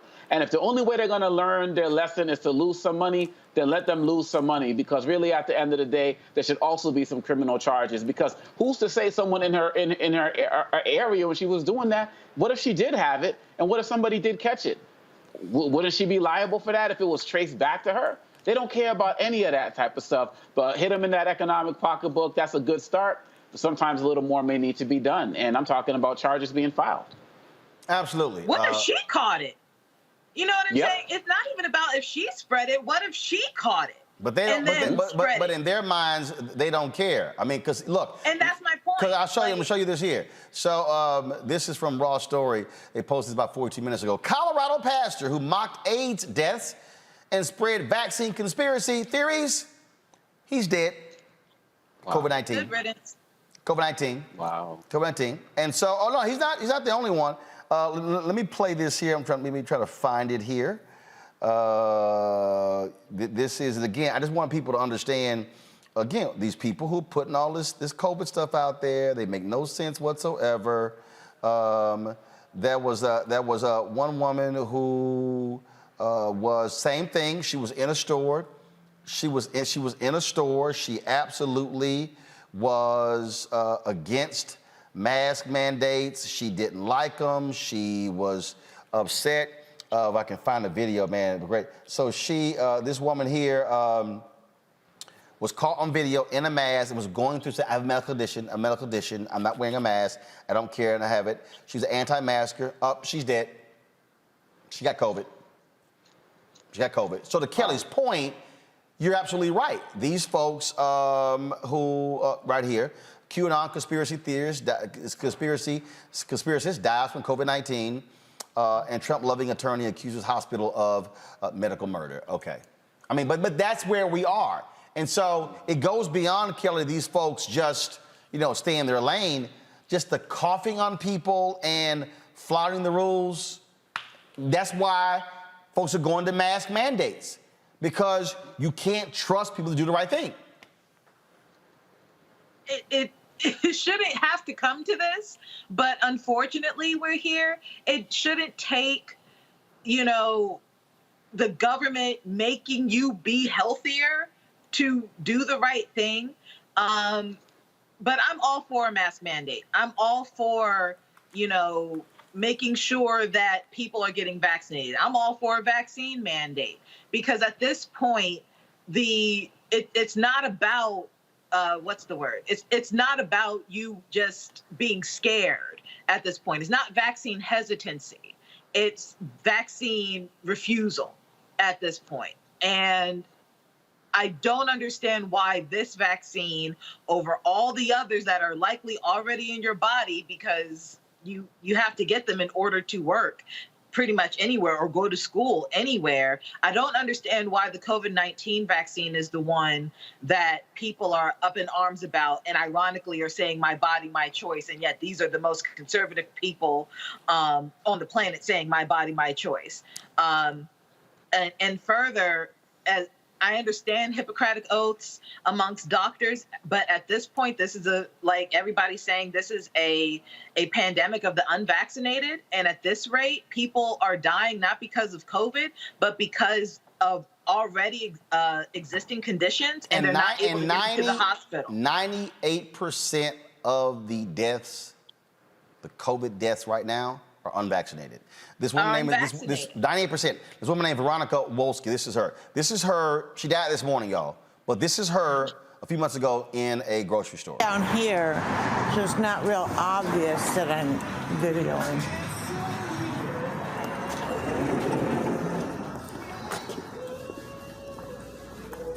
Hello. I have a face mask on, honey. And I have a medical exemption and a doctor's note. So I have Somebody sent me an email. Man, I'm not helping you. I'll get the manager, please. I have a medical exemption. Down here, so it's not real obvious that First of all, you're dressed like Zorro. You play dumb games, you get dumb prizes. I'm sorry, you've got a mask over your eyes, but you don't want to wear a mask over your mouth. Congo, I'm sorry, but again, and I'm not trying to mock her, but she died this morning of COVID. It's wow, it's wow. Look, I'm picking up where Kelly was leaving off about how these ignorant folks who are out there not caring about people are making it hard for everyone else to be able to use these hospital beds. I saw a story in Alabama where a man was having cardiac arrest and tried to get into 43 different hospitals and couldn't get in and ended up dying. And so these guys are so ignorant, so rude, and so disrespectful. But now, and I'll never forget this, Roland. I guess the name I forget you had weeks ago, who said there's a difference between freedom and license. You know, you don't have the license to just do things to make other people sick and jeopardize other people's lives. And so it's unfortunate when anybody dies, we don't wish it upon anybody, but damn it, what the hell did you expect? And now you're at a point, so yes, we got to get these mandates going. New York kids are going back to school. How many of them are going to be shut down in a week? At least they have the mask mandates right now. But we also got to protect our children as well, man. And these folks just don't care, and this is what's going to happen. And so, yeah, we don't care that much about them. But look, they're affecting entire communities, and something has to be done. And Biden needs to step it up with the mandates, period, bottom line. And just one more thing, and it's a controversial opinion, but I'll say it anyway.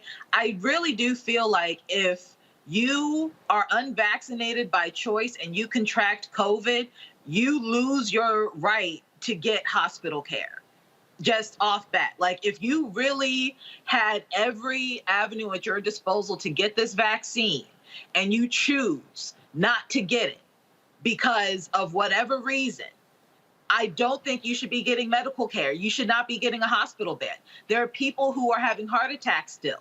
Other diseases still exist. Cancer still exists. Emergencies still exist. And you put yourself at risk by not getting something that is not only free and available, but is literally created to save your life, and you opt out of it.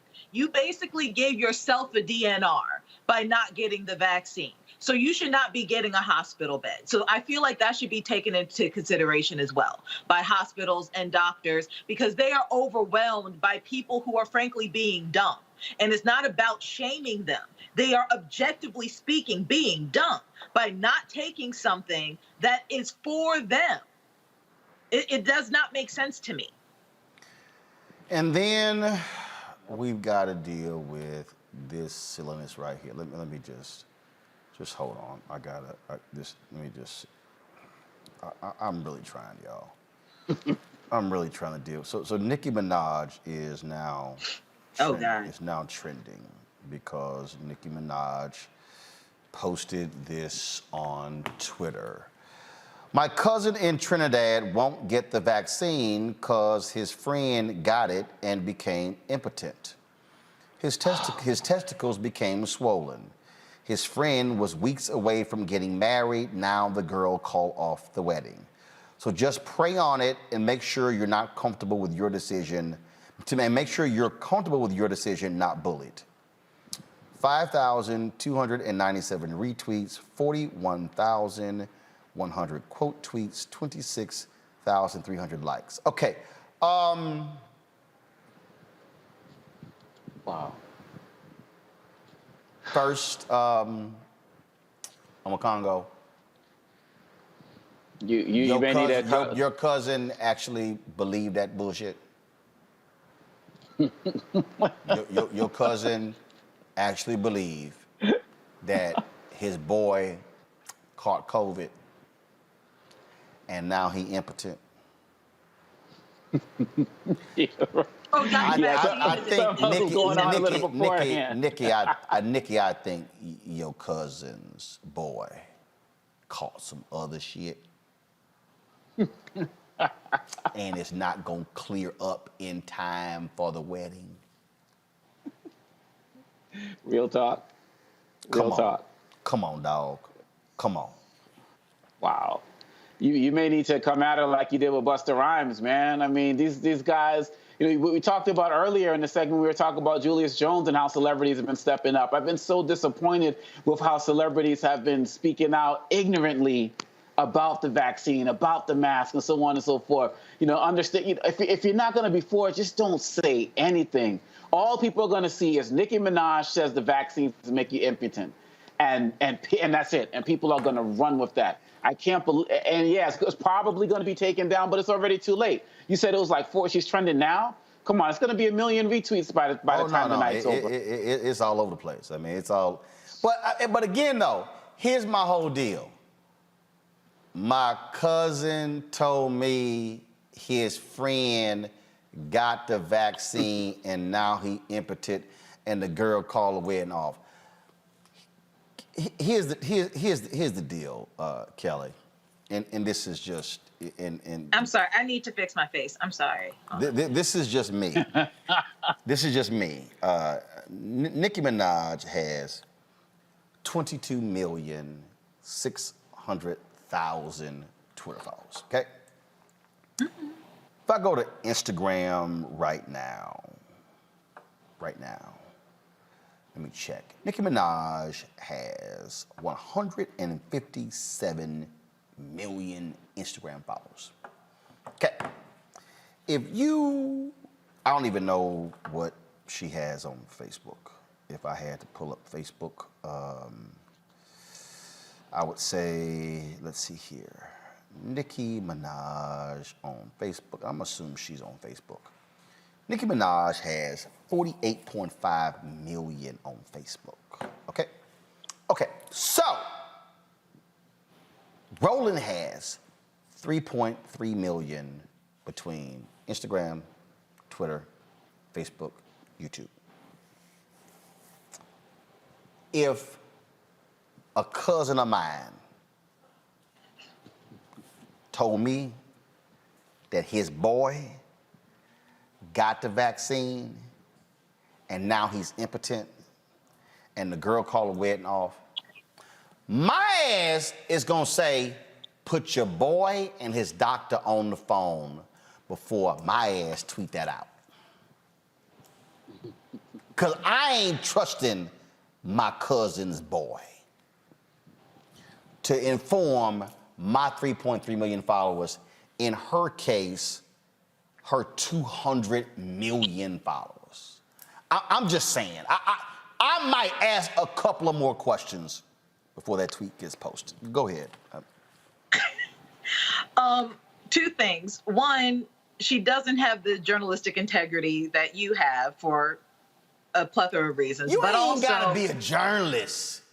Oh no, I mean, you can be. That's just base. That's some hood stuff. Yo, boy. I'm talking about right now. It's somebody in the hood going, hold up. Yo, boy got the shot, and now he impotent. First of all, has your boy shown you his vaccine card? Which shot did he get?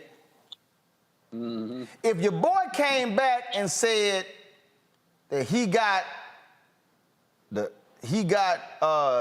Eli Lilly shot, you probably, is it the Pfizer, the Moderna, or is it Johnson & Johnson? Which one you got? I'm just saying, even in the hood, you might ask two more questions before you put it on Twitter. I agree with you. And, you know, trust but verify, I agree with you. But again, this is also the same woman who is married to a convicted rapist and cannot frequent certain establishments with her husband because of the restrictions of movement that he has on his person while he's on parole or on the sex offender registry list, one of the two or both. This is also the same woman whose brother is serving 20-something years for the rape of an 11-year-old that allegedly she is still trying to pay off the family to not talk about anymore. I say all that to say, even though it's not necessarily related, there's a couple tools missing in her toolbox in her noggin. So this does not surprise me that she would say such a thing. It is unfortunate that she has such influence and reach and is still that dense. But here we are. Somebody on YouTube said that boy got that hot sauce. Y'all know. Y'all know he's got a burning sensation, and it's not from the Eli Lilly shot. Let me go to a quick break. I'm going to a quick break. I'm coming back. We got Jim Jones next. Let me just, because I can't. Y'all watching Roland Martin Unfiltered on the Black Star Network. White supremacy ain't just about hurting black folk. Right. We got to deal with it. It's injustice. It's wrong. I do feel like in this generation, we've got to do more around being intentional in resolving conflict. You and I haven't always agreed. Yeah. But we agree on the big piece. Yeah. Our conflict is not about destruction. Conflict's going to happen.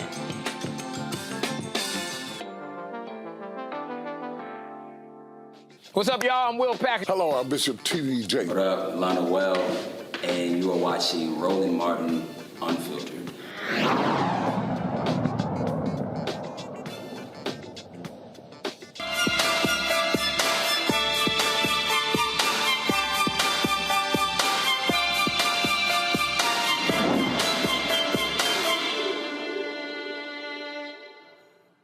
All right, a lot of people, of course, doing their best to get fit. We're coming out of the summer. We're now going into winter, of course, and folks are about to really get themselves going, trying to work through their workout routines. But so there's questions here. There's some people who are questioning, should they actually, what should they do? Is it work out? Is it change diet? Or should they actually get the surgery to actually reduce your weight? I was just joking on live stream a couple weeks ago with Pastor Jamal Bryant and Pastor William Murphy, also a singer. And Pastor Murphy has gone from I think he said in the video, 278 down to 225. And he said, look, I just couldn't do it as a result of weight loss and changing my diet. He said I had the surgery. And he also said people need to be open and honest if they have the surgery and don't front like they just lost it themselves. Watch this. Some of y'all don't know this, but I recently had a weight loss procedure. I went from 278 pounds to 225 pounds. Turn up, what? I'm about to come off of these diabetes pills, coming off these high blood pressure pills, and I will never have another battle with gout. So are you on liquids? You only on liquids? No, but I had to eat because I had to take medicine for the gout. Okay, so where are we now? This is where we at. And and get this, I'm eating salmon fillets, I'm eating eggs, and I'm eating sweet potatoes, and what else? Peppers and onions. All right, joining us right now is Jim Jones, of course, fitness guru. Jim, glad to have you on the show. First of all, I need to send a ticket to your house because that shot right now is really horrible. I don't know whether it's a cheap-ass computer camera you're using or whatever, but it looks foggy as hell. I mean... You got Roland. You switched over to Skype today. You know, you threw me off a little bit. We usually do the other, the Apple software. We're Skyping today, so I don't know what's going on, Roland, man. You do know they have Skype app on the phone. Yeah, for sure. I'm just saying. I just want to let you know it's a horrible ass shot. You look like it's foggy. I don't know what's going on. Yeah, me neither, Roland, man. I'm traveling right now. I'm not on my home Wi-Fi, so man, you gotta. Right. It's the Wi-Fi. No, it's the Wi-Fi. No, it was the vaccine. The vaccine. The vaccine, like. Yes. Oh, the vaccine has infected your computer, and it led to your raggedy ass picture. Okay, got it. All right. Exactly. Okay. Exactly. So let's talk about this here. So, look, there are a lot of people who have actually had the surgery. What Murphy said was, he said, I tried. He said, I tried to do the dieting. I tried to do the workout. He said, I needed this to spark me. And he said he's focused with his eating plan, everything like that. And so just your thoughts on it. Yeah, so my thing is this, Roland. First of all, I'm not against the BBL, so I don't want people killing me. I'm not against it, but what I want people to know, when you get these weight loss surgeries, the real cost behind it, right? So, Roland, on average, they're about $6,000 for a BBL, the weight loss surgery, but people don't factor into it. If you don't change your lifestyle in 5 years, you're going to have to pay that $6,000 over and over again. So people, they're actually taking out a mortgage, right, Roland? If you don't make that lifestyle change, you're going to get that same weight loss surgery over and over again. And second, I tell people, more than likely, you don't know how to work out properly if you get the surgery, so you're going to have to hire a trainer or a fitness professional to show you how to work out. So that's another $5,000 a year. So people don't understand that after these surgeries, there's more cost to them. If you don't change your lifestyle, it's pointless to get the surgery. You'll be paying the bill over and over again, Roland. Well, but it's also educating people to say, look, if you get the surgery, you're still going to have to make eating adjustments in order to keep the weight off. Because if you start adding that weight, depending upon that surgery, it's going to show up in some other areas of your body. Absolutely, Roland. When people are understanding that, yes, you can get the surgery, but if you go back to your same lifestyle, if you don't make that lifestyle change, you're gonna be you just wasted that money, right? You'll see people, they'll get the surgery, like you said, Roland, they'll gain the weight and go places that it'll go back to places that you don't want it to go to. So eventually, you're going to have to go to that gym. You're going to have to change that diet. You cannot avoid the gym and the diet. You can delay it, but you cannot avoid it. And so that's all I want people to know. When you get these surgeries, these Brazilian butt lifts, these different weight loss surgeries, understand, you're still going to that gym, whether you like it or not. And you're still going to have to eat right, whether you like it or not, or you're going to be paying that bill over and over again, $6,000 every 3 years for the surgery. But I do want to talk about, though, that if you do have the surgery, and I take it you probably have had clients who've had the surgery. And let's just be honest. There are some people who that is the only option they have. And you know what? If you make that decision and say, I'm going to get that particular surgery, former Congressman Jesse Jackson Jr. And his sister, Santita Jackson, both of them had the particular surgery. I think, I remember then former Congressman, he and I were having breakfast, and he was talking about, I think he had gotten up to 254. And he was just like, yo, I just couldn't. He was like, I had to have the surgery. And then after he did, intensive workouts, things along those lines. And so that is a reality, but there still is a plan that you're going to have to follow for the rest of your life after you have the surgery. Exactly, Roland. That's the thing. People don't understand. So what I always tell people is, contact a fitness professional before you get the surgery to kind of get that plan for that road back to recovery. So I want people to really know that it's fine to get the surgery. I'm not against the surgery. I'm like you said, that's the only option for a lot of people. But the thing is, though, contact the fitness or health professional. Have a plan. Surgery with no plan, that's what I'm against, Roland. Now, surgery with a plan, I'm okay with it. But if you're just going to go to the surgery and not really have it mapped out how you're going to change your life, that's the problem I have. Questions from my panelists. Kelly first for Jim Jones. Let's get it. Sure. So, in full transparency, I am one of those people who had weight loss surgery. I had the gastric sleeve almost 10 years ago. And from my heaviest to my lowest, I lost like 130, 140 pounds. Have I gained all the weight back? No. Am I as small as I was? Also no. But there are factors at play with that. But at the same time, you still have, before you even get the surgery, one, you have to lose weight on your own before you get the surgery. And two, you have to go in with a plan. That includes a mental plan, being therapy, a physical plan, being the exercise, and you need a support team, all of those things. I guess my question to you is, when it comes to weight loss, anything, how do you think we can break up the stigma of weight loss surgery, not BBL, because that's more cosmetic, but people who really actually needed it, because I needed it, because I also have PCOS, and there are people out there who have underlying conditions where you so much as think of bread and you gain 5 pounds. So how do you break the stigma of not only weight loss, but weight maintaining? Absolutely. No, that's a great question. I tell you, in the Black community, I think we got to focus on education, right? People go for BBLs.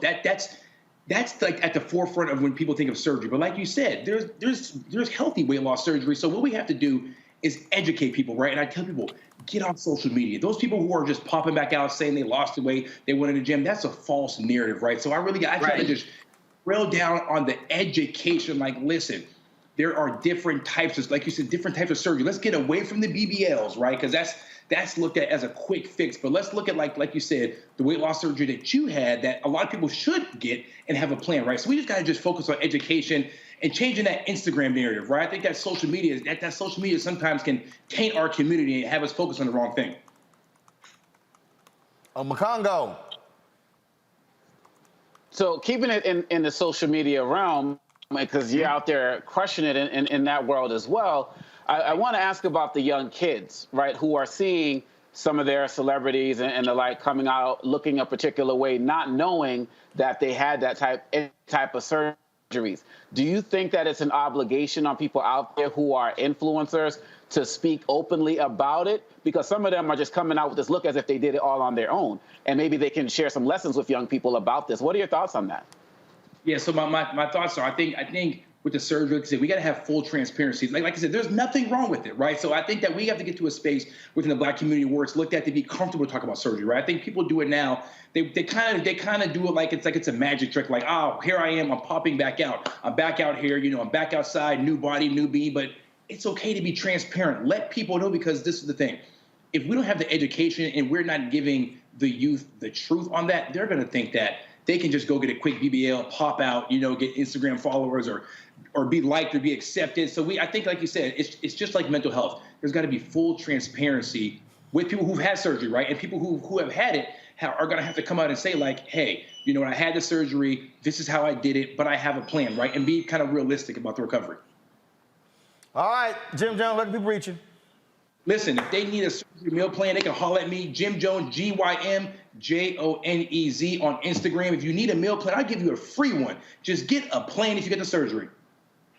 All right, then. Jim Jones, we surely appreciate it. Thank you so very much. All right, folks, that is it for us. We appreciate it. Kelly Makongo, thank you for joining us on our panel today, as well as all of our guests. Hey, folks, we are close to 10,000 downloads on Black Star Network. Let me check right now. We're getting close.